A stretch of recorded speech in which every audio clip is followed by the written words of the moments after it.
আমাদের গাছগুলো, মরিচ গাছগুলি গরমে কেমন টুকরা হয়ে গেছে, পাতাগুলি দেখছো? এই দেখো কুকড়া হয়ে গেছে, এই যে গাছগুলি কেমন হয়ে গেছে, একটা ডাল ডুল একদম শুকিয়ে যাচ্ছে। এত গরম আজ কয়েকদিন যাবত, এত গরমে ছাদে রোদ্রের তাপে আমরা অল্প মাটি দিয়ে গাছ লাগাই, সেই গাছের গোড়ায় পানি দেওয়ার কতক্ষণ পরেই গাছ মাটি থেকে পানিটা চলে যায়, নিচে পড়ে যায়। অথচ আমাদের গাছগুলি শুকিয়ে সারাদিনের রোদ্রে শুকিয়ে হয়ে যায়।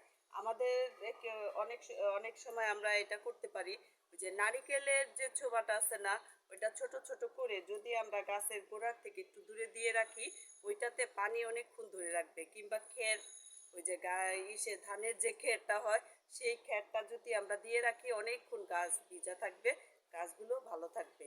আপনারা কিন্তু ছাদে যারা গাছ লাগান এটা করতে পারেন। আমি দেখি ওইগুলি এনে আমাদের গাছের গোড়ায় দিয়ে রাখবো, কারণ এত রোদ্রে গাছ নষ্ট হয়ে যাবে। এই বললাম, কারো ভালো লাগলে কথাটা আপনারা দিয়ে দেখবেন যে কেমন হয়। আল্লাহ হাফেজ।